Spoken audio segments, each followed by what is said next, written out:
হ্যাঁ everyone, welcome to my YouTube channel English with Kiran. আজ আমি তোমাদের ক্লাস 11-এর যে তিনটে পোয়েট্রি আছে, অর্থাৎ ভার্স যেটা লেখা আছে, তিনটে পোয়েট্রি, সেই তিনটে পোয়েট্রির মধ্যে আজকে তোমাদের একটা পোয়েট্রি করাবো। আর সেটা আবার দেখে নাও। আর এর আগে আমি দেখবে সব যে 11-12 সাজেশনগুলো দিয়েছিলাম সব কমন এসেছিল। তা যদি তোমাদের ভালো রেজাল্ট করার ইচ্ছা থাকে, ফুল মার্কস পাওয়ার ইচ্ছা থাকে, আমার চ্যানেলটাকে ফলো করো, সাবস্ক্রাইব করে রেখো। যারা করেছিল আগে সাবস্ক্রাইব তারা উপকারী পেয়েছে, সব অনেকেই কমেন্টে জানিয়েছে স্যার সবই কমন পেয়েছে। তোমার ফোর্থ সেমিস্টার গেল, তারপরে সেকেন্ড সেমিস্টার গেছে সব। তা যাই হোক, এবার তোমরা যে এই যে তিনটে পোয়েট্রির মধ্যে আজকে একটা বোঝাচ্ছি সেটা আজকে দেখে নাও একবার। এই আশা করি এইটা একবার বুঝে নিলে তোমাদের কার কোনো বই খুলতে হবে না বা কোনো কিছু নোটস দেখতে হবে না। আমি সম্পূর্ণ কবিতা এখানে বোঝাবো, সম্পূর্ণ কবিতার বাংলা অনুবাদ থেকে শুরু করে প্রতিটা ওয়ার্ড মিনিং এবং পরবর্তীকালে এই সমস্ত কোশ্চেনগুলো A to Z একেবারে এই বোর্ডে ধরে ধরে করাবো। তাতে তোমাদের কোনো বইকে ফলো করার দরকার হবে না বা অন্য কাউকে ফলো করার দরকার হবে না, আমাকে ফলো করে রেখো, দেখবে তাতে তোমাদের উপকারী হবে। তো যাই হোক, তোমাদের আজ শুরু করছি, দেখে নাও। তোমাদের প্রথম পোয়েট্রি আছে কম্পোজড আপন ওয়েস্টমিনস্টার ব্রিজ। ঠিক আছে, কম্পোজড আপন ওয়েস্টমিনস্টার ব্রিজ। এই কম্পোজড মানে হচ্ছে রচিত বা রচনা করা বা লেখা, আপন মানে হচ্ছে উপরে, ওয়েস্টমিনস্টার ব্রিজ হচ্ছে একটা একটা ব্রিজের নাম, সেটার নাম হচ্ছে ওয়েস্টমিনস্টার ব্রিজ। তাহলে কি মানে দাঁড়ালো? তাহলে ওয়েস্টমিনস্টার ব্রিজের উপরে রচিত বা ওয়েস্টমিনস্টার ব্রিজের উপর লেখা। কার লেখা? William Wordsworth. উইলিয়াম ওয়ার্ডসওয়ার্থকে রোমান্টিক পোয়েট বলা হয়। ঠিক আছে, বেশ। এবার এই কবিতাটা প্রথম প্রকাশিত হয়েছিল তোমার সেপ্টেম্বর মাসের, সরি প্রকাশিত বললে ভুল হবে, তোমার লেখা হয়েছিল সেপ্টেম্বর মাসের তোমার 3 তারিখে 1802 সালে। এবার পরবর্তী সংস্করণে এটাকে ঠিক করে করা হয় যে 1802 সাল বটে, কিন্তু এটা জুলাইয়ের 31 তারিখ। ঠিক আছে, পরবর্তী সংস্করণে এটা করা হয় যে 31শে জুলাই 1802 সালে এটা প্রথম রচিত হয়। এবং এটা তোমার প্রকাশিত হয়, পাবলিকেশন হয় মানে পাবলিশ হয় 1807 সালে। তাহলে 1802 সালে লেখা হলো, সেপ্টেম্বর 3 তারিখ প্রথম বলা হয়। তবে পরবর্তী এডিশনে এটা ঠিক করে করা হয় যে 1802 সালের 31শে জুলাই এটা রচিত হয়েছিল, পাবলিশ হয়েছিল 1807 সালে। এবার এই প্রকাশিত হয়েছিল কোথায়? Poems in 2 volumes. Poems in 2 ভলিউমসে এটা প্রকাশিত হয়েছিল। তাহলে আবার দেখে নাও এটা। তাহলে 1802 সালে 3 তারিখে সেপ্টেম্বরে রচনা করা হয়েছিল, পাবলিশ হয়েছিল 1807 সালে। কোথায় প্রকাশিত হয়েছিল? Poems in 2 ভলিউমসে। এবার এর পিছনে এই যে মানে এখানে যে ব্যাকগ্রাউন্ডটা, কবিতার ব্যাকগ্রাউন্ডটা হচ্ছে যে উইলিয়াম ওয়ার্ডসওয়ার্থ তার বোন ডরোথি ওয়ার্ডসওয়ার্থের সাথে লন্ডন থেকে ফ্রান্সের ক্যালিস শহরে যাচ্ছিলেন। ঠিক আছে, কোথায় যাচ্ছিলেন? লন্ডন থেকে ফ্রান্সের ক্যালিস শহরে, ফ্রান্সের ক্যালিস শহরে যাচ্ছিলেন। এই যাওয়ার পথে একটা ডোভার বলে একটা জায়গা আছে, ডোভার। ঠিক আছে, এই ডোভারে ওয়েস্টমিনস্টার ব্রিজটা অবস্থিত। এবার এই যাওয়ার পথে তিনি তার বোনের সাথে মানে উইলিয়াম ওয়ার্ডসওয়ার্থ তার বোন ডরোথি ওয়ার্ডসওয়ার্থের সাথে তিনি ঘোড়া গাড়িতে যাচ্ছিলেন খুব ভোরের দিকে, একদম ভোরের দিকে। লন্ডন থেকে তাহলে কোথায় যাচ্ছিলেন? তিনি যাচ্ছিলেন ফ্রান্সের ক্যালিস শহরে। যাওয়ার পথে যে ডোভার বলে জায়গা, সেখানে এই ডোভারে এই ওয়েস্টমিনস্টার ব্রিজটা অবস্থিত। এই ওয়েস্টমিনস্টার ব্রিজটা কি করলেন? তিনি তখন ওই ঘোড়া গাড়ি থেকে নামলেন, দিয়ে ওই ঘোড়া গাড়ির উপর চাপলেন, মানে নামলেন এবং ঘোড়া গাড়িতে উঠলেন, ভিতর থেকে আবার ছাদের দিকে উঠলেন, দিয়ে সেইখান থেকে তিনি লন্ডন শহরটাকে দেখছিলেন। এই দেখার পরে তার যে লন্ডন শহরটা দেখার পরে তার যে অনুভূতি, তার যে বিস্ময়াপূর্ণ অবস্থা, মানে তার যে অনুভূতিটা, বিশেষ করে তার যে লন্ডনের সৌন্দর্য বোধ, সেটা তিনি এই 14টা লাইনের মধ্যে ব্যক্ত করেছেন। তাহলে এটা আবার দেখে নাও। তাহলে এখান তোমার উইলিয়াম ওয়ার্ডসওয়ার্থ তার বোন ডরোথি ওয়ার্ডসওয়ার্থের সাথে লন্ডন থেকে ফ্রান্সের ক্যালিস শহরে যাচ্ছিলেন। যাওয়ার পথে ডোভার বলে একটা জায়গা আছে, সেই ডোভারে ওয়েস্টমিনস্টার ব্রিজটা অবস্থিত। সেই ব্রিজে তিনি ঘোড়াগাড়ি থেকে নামলেন, সেখান থেকে তোমার ওয়েস্টমিনিস্টার ব্রিজটাকে দেখছিলেন, দেখার ফলে তার অনুভূতিটা তিনি এই 14টা লাইনের মাধ্যমে ব্যক্ত করেছেন। বেশ, এই যে ইনফরমেশন গুলো, এটা আমরা ওর বোন মানে অর্থাৎ উইলিয়াম ওয়ার্ডসওয়ার্থের বোন ডরোথি ওয়ার্ডসওয়ার্থের একটা জার্নাল ছিল, জার্নালটার নাম হচ্ছে তোমার এই দ্য গ্রাসমেয়ার জার্নাল। গ্রাসমেয়ার, দ্য গ্রাসমেয়ার জার্নাল, এই জার্নাল থেকে, এটা ডরোথি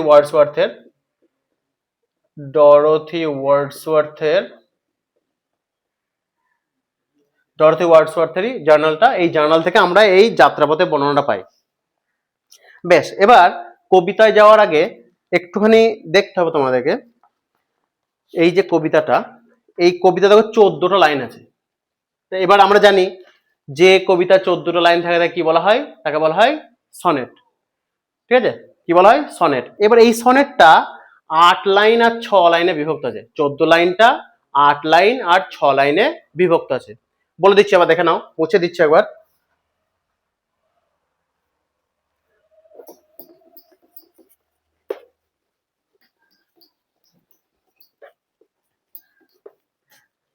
তাহলে আমরা বলতে পারি একটা 14 লাইনের কবিতা, এ 14 লাইন পোয়েম, 14 লাইনের কবিতায় কি বলা হয়?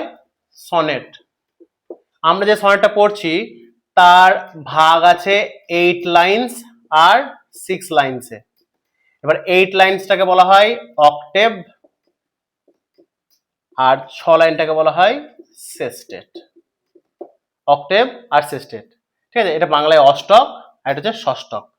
যাই হোক, 8 লাইনটাকে বলা হয় অক্টেভ, 6 লাইনটাকে বলা হয় সেস্টেট। এবার এই যে অক্টেভ আর সেস্টেট যুক্ত সনেট গুলোকে বলা হয় ইটালিয়ান সনেট। কি বলা হয়? Italian sonnet. তাহলে 14 লাইনের কবিতাকে বলা হয় সনেট। এই সনেটের ভাগ আছে 8 লাইনের অক্টেভ আর 6 লাইনের সেস্টেট। এবারে 8 লাইনের অক্টেভ আর 6 লাইনের সেস্টেট যুক্ত সনেটকে বলা হয় ইটালিয়ান সনেট। ইটালিয়ান সনেটের আর একটা নাম হচ্ছে পেত্রার্কান সনেট। পেত্রার্কান সনেট, এটা গেল। তাহলে প্রথমত হচ্ছে তোমার 8 লাইনের অক্টেভ আর 6 লাইনের সেস্টেট যুক্ত সনেটকে এখানে বলছি আমরা ইটালিয়ান সনেট বা পেত্রার্কান সনেট। এবার এই যে 14টা লাইন আছে, 14টা লাইনের তোমরা হয়তো ছন্দরীতি জানো, ঠিক আছে, অন্তমিল যেটা থাকে, অন্তমিল, এটা রাইম স্কিম বলা হয়, ইংরেজিতে বলা হয় রাইম স্কিম। রাইম স্কিম, এই কবিতার রাইম স্কিম হচ্ছে A B B A C D C D C D. অর্থাৎ তোমরা খেয়াল করলে দেখতে পাবে যে প্রথম লাইনে দেখো, প্রথম লাইনে লাস্ট ওয়ার্ড হচ্ছে ফেয়ার, আর 4 নাম্বার লাইন হচ্ছে ওয়্যার। ফেয়ার আর ওয়্যার, এই ফেয়ারের সাথে ওয়্যারের মিল আছে।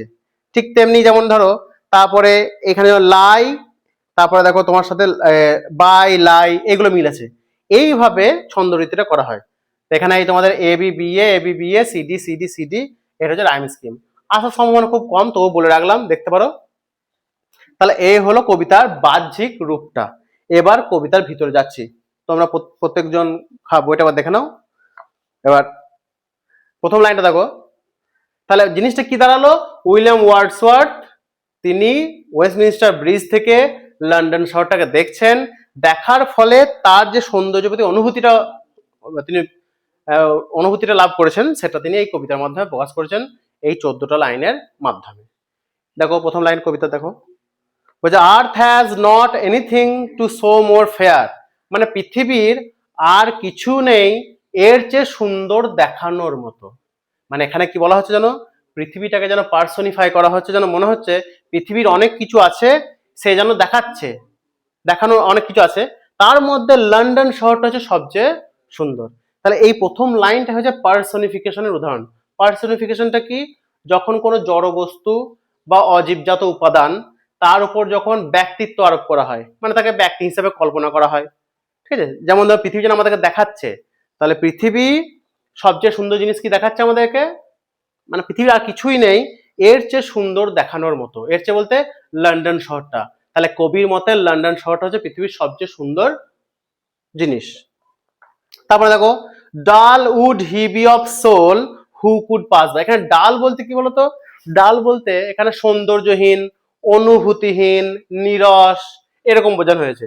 তা মানেটা দাঁড়াচ্ছে এখানে ডাল উড হিবি অফ সোল। সোল মানে এখানে আত্মা বা মন, সে মনের দিক থেকে বা আত্মার দিক থেকে নিরস বা সৌন্দর্যহীন, হু কুড পাস বাই, যে এটাকে পাশ কাটিয়ে চলে যাবে অথবা এড়িয়ে চলে যাবে। তার মানে হচ্ছে লন্ডন শহরের পাশ দিয়ে তুমি যাচ্ছ, তুমি লন্ডন শহরটাকে দেখে বা এড়িয়ে, না দেখে বা এড়িয়ে চলে গেলে বা প্রশংসা করলে না, তার মানে হচ্ছে তোমার মধ্যে, তোমার হৃদয়ের মধ্যে সৌন্দর্য বোধ কিছু নেই, তুমি হৃদয়ের দিক থেকে হচ্ছে নিরস। সেই অর্থে ডাল এখানে নিরস বা সৌন্দর্যহীন বোঝানো হয়েছে। আর পাস বাই বলতে যে পাশ কাটিয়ে চলে যায় বা এড়িয়ে চলে যায়। A sight so touching in its majesty. Sight মানে এখানে দৃশ্য, তাহলে দৃশ্যটা হচ্ছে কি সো টাচিং। টাচিং মানে হচ্ছে হৃদয় স্পর্শী, মর্মস্পর্শী, হৃদয়গ্রাহী, মনটাকে ভালো করে দেয়। তাহলে এই দৃশ্যটা কেমন, তোমার হৃদয়টাকে ভালো করে দেয়। ইন ইজ ম্যাজেস্টি, ম্যাজেস্টি মানে সৌন্দর্য। তাহলে লন্ডন শহরটাকে তুমি যখন দেখবে, তোমার হৃদয়টা একদম ভরে উঠবে। তারপর দেখো, does this city now doth like a garment wear. এই শহরটা যেন পরে আছে পোশাক। গার্মেন্ট মানে কি, পোশাক। তাহলে শহরটা পরে আছে পোশাক। এই ডথ বলতে এটা হচ্ছে একটা আর্কেইক ওয়ার্ড, মানে ওল্ড ইংলিশে ব্যবহৃত হয় ডাজের, ঠিক আছে, ডাজ যে আমাদের ব্যবহৃত হয়, ডাজ হিসাবে যেটা ওয়ার্ডটা ব্যবহৃত হয়, সেটা আর্কেইক ওয়ার্ডে মানে ওল্ড ইংলিশে ডথ ব্যবহৃত হতো। তাহলে এই শহরটা যেন পোশাক পরে আছে। This the beauty of the morning silent bare. এই সৌন্দর্যটা, the beauty of the morning মানে কি, সকালের সৌন্দর্যটা হচ্ছে সাইলেন্ট অ্যান্ড বেয়ার। সাইলেন্ট মানে কি বলতো, নিস্তব্ধ। কেন নিস্তব্ধ বলছে, আগেই বললাম যে ডরথি ওয়ার্ডসওয়ার্থের সাথে উইলিয়াম ওয়ার্ডসওয়ার্থ খুব ভোরে ভোরে লন্ডন শহর থেকে বেরিয়ে যাচ্ছিলেন। এবার লন্ডন তো খুব ব্যস্ত শহর, এবার ভোরের দিকে তিনি যখন বেরিয়ে যাচ্ছেন, তখন কিন্তু রাস্তাঘাটে কোনো যানবাহন চলাচল নেই, তারপরে বাড়ির কলকারখানা শুরু হয়নি, বাড়ির কোনো কাজকর্ম কেউ শুরু করেনি, সব ঘুমিয়ে আছে। সেই মতো অবস্থায় তাদের যাত্রাপথ হচ্ছে, যাত্রাপথে যাচ্ছেন তারা, সেই জন্য এখানে বলা হয়েছে সাইলেন্ট। আর বেয়ার বলতে এখানে ফাঁকা ফাঁকা, নগ্ন অবস্থা। ফাঁকা বলতে কিরকম, রাস্তাঘাট ফাঁকা, তারপরে বাতাসটাও কি, বাতাসটা হচ্ছে দূষণ মুক্ত, কলকারখানা চালু হয়নি, তারপরে গাড়ি ঘোড়া যেগুলো যানবাহনের ধোঁয়া সেগুলো এখন বাতাসে মেশেনি, মানে একদম নিষ্কলুষ অবস্থায় আছে, সেই জন্য এখানে বেয়ার কথাটা ব্যবহৃত হয়েছে।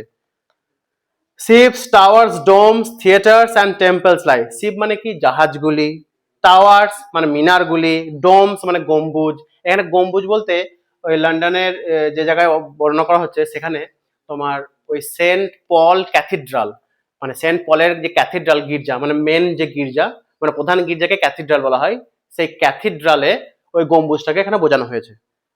থিয়েটার্স মানে নাট্যমঞ্চ, অ্যান্ড টেম্পলস এবং মন্দিরগুলি সব লাই মানে শুয়ে আছে। শুয়ে আছে বলতে কি, ওরা কি আর শুয়ে থাকে, মানে জাহাজগুলো হয়তো সারা রাত তারা মাছ ধরে এসে বা তাদের যাত্রাপথ পূর্ণ করে এসে ভোরের দিকে ঘুমাচ্ছে লোকজন। টাওয়ার মানে এখানে মিনার, মিনারে এখনো ধরো হয়তো ঘন্টা বাজেনি, মানে গির্জার মিনার হতে পারে। তারপরে ধর সেন্ট পল ক্যাথিড্রালে এখনো প্রার্থনা শুরু হয়নি। থিয়েটার নাট্যমঞ্চ সারা রাত ধরে হয়তো নাটক হয়েছে, ভোরের দিকে সব ঘুমিয়ে আছে লোকজন, ওই জন্য। আর টেম্পলস মানে মন্দিরগুলো এখনো হয়তো পূজা অর্চনা শুরু হয়নি, সেই জন্য বলছে এই সমস্তগুলো সব ঘুমিয়ে আছে। Open and to the fields মানে গোটা মাঠ জুড়ে, খোলা মাঠ জুড়ে সব ঘুমিয়ে আছে। অ্যান্ড টু দ্য স্কাই এবং আকাশের নিচে, তাহলে গোটা মাঠ জুড়ে আকাশের নিচে এই সমস্ত জিনিসগুলো সব শুয়ে আছে বা ঘুমিয়ে আছে। All bright and glittering in the smokeless air. সবকিছুই উজ্জ্বল আর চকচক করছে। ব্রাইট মানে উজ্জ্বল, আর গ্লিটারিং মানে চকচক করছে। তা চকচক করছে কোথায়, in the smokeless air. Smokeless মানে হচ্ছে ধোঁয়াহীন বাতাস। এই ধোঁয়াহীনটা তোমাদের আগেই বললাম, ধোঁয়াহীন কেন, গৃহস্থালী কাজকর্ম শুরু হয়নি, গৃহস্থালী উনুনের ধোঁয়া বাতাসে মেশেনি, কলকারখানার ধোঁয়া বাতাসে মেশেনি, তারপর তোমার নদীতে নৌকা বা জাহাজ থেকে যে ধোঁয়া নির্গত হয় সে ধোঁয়া মেশেনি, রাস্তায় যে যানবাহন চলে তাদের ধোঁয়াগুলো মেশেনি। এর ফলে স্মোকলেস অবস্থায় এয়ারটা আছে। তাহলে সবকিছু উজ্জ্বলা চকচক করছে ধোঁয়াহীন বাতাসে। Never did sun more beautifully steep. সূর্য এর আগে কখনো এত সুন্দর আলোর, এই যে স্টিপ মানে কি বলতো, যে সূর্যের যে আলোটা, ঠিক আছে, আলোটা যেমন একদম সেই বন্যার মতো একদম প্লাবিত হচ্ছে, প্লাবিত মানে গোটা শহরটা আলোয় ভরিয়ে তুলছে। এই স্টিপ বলতে প্লাবিত করা বা ভরিয়ে তোলা। তাহলে মানে এর আগে সূর্য কখনো এত সুন্দর আলোর প্লাবন দেয়নি, বা এত সুন্দর তার সূর্যের দ্বারা, আলোর দ্বারা প্লাবিত করেনি। ইন ইজ ফার্স্ট স্প্লেন্ডার, তার প্রথম দ্যুতি বা তার প্রথম আলো। তাহলে সূর্যের প্রথম আলোয় যেটা পড়ছে, কোথায় পড়ছে, ভ্যালি, রক আর হিল, উপত্যকা, পাথর এবং পাহাড়ের উপরে। তাহলে সূর্যের প্রথম আলোটা কোথায় এসে পড়ছে? উপত্যকা, পাথর এবং পাহাড়ের উপরে পড়ছে। নেয়ার স আই নেভার ফেল, এই নেয়ারটা হচ্ছে নেভারের শর্ট ফর্ম। তা never saw I never fail, তাহলে আমি কখনো দেখিও নি, কখনো অনুভব করিনি এ কাম সো ডিপ, এত গভীর শান্তি বা এত গভীর প্রশান্তি। তার মানে এখানে কি, লন্ডন শহর থেকে তিনি ভরে যাচ্ছেন। লন্ডন খুব ব্যস্ত শহর, তিনি যখনই ঘুম থেকে উঠেছেন তখনই কি দেখেছেন যে খুব ব্যস্ত শহর, চারিদিকে যান চলাচল করছে মানুষজন, কিন্তু এত ভরে যাচ্ছেন যে লোকজন কেউ নেই। তাই বলছে এত শান্তি তিনি আগে কখনো দেখেননি, কখনো অনুভবও করেননি। The river glideth at his own sweet will, নদী তার নিজের মিষ্টি ইচ্ছায় গ্লাইডেথ মানে বয়ে চলেছে, ঠিক আছে, ফ্লো হচ্ছে, তার নদী তার নিজের মিষ্টি ইচ্ছায় বয়ে চলেছে। এই যে নদী, এই নদীটা হচ্ছে টেমস নদীর কথা বলা হয়েছে। ওয়েস্টমিনস্টার ব্রিজের তলা দিয়ে টেমস নদী বয়ে গেছে, সেই নদীর কথা বলা হয়েছে। তা সেই নদী বয়ে চলেছে নিজের ইচ্ছায়, নিজের মিষ্টি ইচ্ছায় বলতে কি দেখো, সাধারণত মানে দিনের বেলায় কি হয়, নদীর উপর দিয়ে জাহাজ বা নৌকা চলাচল করে। এবার নদী যখন নিজে বয়ে চলে, সেই জাহাজ বা নৌকায় ধাক্কা লাগে, সেই প্রবাহ নিজের মতো বয়ে চলতে পারে না। এবার যেহেতু এখন জাহাজগুলি সমস্ত বিশ্রাম অবস্থায় আছে, তাই নদী নিজের ইচ্ছায় মানে কেউ তাকে বাধা দেওয়ার মতো নেই, তাই এখানে বলা হয়েছে যে নিজের ইচ্ছায় বয়ে চলেছে, অর্থাৎ স্পন্টেনিয়াসলি সে বয়ে চলেছে। Dear God the very houses seem asleep, মানে হে ভগবান, মানে তিনি একদম ওয়ান্ডারস্টাক মানে একদম অবাক মানে অভিভূত হয়ে বলছেন যে হে ভগবান, the very houses seem asleep, এই বাড়িগুলো যেন মনে হচ্ছে সব ঘুমন্ত, সব ঘুমিয়ে আছে। এ বাড়ি কি আর ঘুমিয়ে থাকে? বাড়ির লোকজন ঘুমিয়ে আছে, ভোরের দিকে সব ঘুমিয়ে আছে সব। অ্যান্ড অল দ্যাট মাইটি হার্ট, এবং এই সমস্ত বিশাল হৃদয়টা, মাইটি হার্ট মানে শক্তিশালী হৃদয়টা, ইজ লাইং স্টিল, এখনো ঘুমিয়ে আছে। এখানে মাইটি হার্ট বলতে বোঝানো হয়েছে তোমার লন্ডন শহরটাকে, ঠিক আছে। লন্ডন শহরটা ইংল্যান্ডে যেহেতু রাজধানী, এটা কেন্দ্র, সেহেতু হার্ট হিসাবে ওটা বলা হয়েছে, হার্ট যে হচ্ছে হার্ট, আর শক্তিশালী হৃদয় বলা হয়েছে ওকে। তার শক্তিশালী হৃদয়টা এখনো যেন ঘুমিয়ে আছে। এখানে শক্তিশালী হৃদয় বলতে লন্ডন শহরটার কথা বলা হয়েছে, যে লন্ডন শহরটা যেন এখনো ঘুমিয়ে আছে। তাহলে কি দাঁড়ালো, একটা ছোট্ট করে একটু বলে দিই। তাহলে প্রথমত হচ্ছে ও কম্পোজড আপন ওয়েস্টমিনস্টার ব্রিজ, মানে হচ্ছে ওয়েস্টমিনস্টার ব্রিজের উপর লেখা। কে লিখেছেন? William Wordsworth. উইলিয়াম ওয়ার্ডসওয়ার্থ ইনি হচ্ছেন রোমান্টিক কবি। এবার রোমান্টিক মানে সে শাহরুখ খানের পোজ দিয়ে রোমান্টিক, ওই রোমান্টিক নয়। রোমান্টিক হচ্ছে ইনি হচ্ছে প্রকৃতি প্রেমিক, ঠিক আছে, প্রকৃতিকে ভালোবেসে যে সমস্ত তাকে বলে রোমান্টিক পোয়েট। তাই এই উইলিয়াম ওয়ার্ডসওয়ার্থ একদিন খুব ভোরে ভোরে তিনি লন্ডন শহর থেকে ফ্রান্সের ক্যালিস শহরে যাচ্ছিলেন। যাওয়ার পথে, ঠিক আছে, তার সাথে কে ছিল? তার সাথে তার বোন ছিল ডরোথি ওয়ার্ডসওয়ার্থ। যাওয়ার পথে তিনি ওই ফ্রান্সের ক্যালিস শহরে যাচ্ছিলেন। যাওয়ার পথে ডোভার বলে একটা জায়গা আছে, সেই ডোভারে একটা তোমার ওয়েস্টমিনস্টার ব্রিজটা ছিল, ওয়েস্টমিনস্টার ব্রিজ।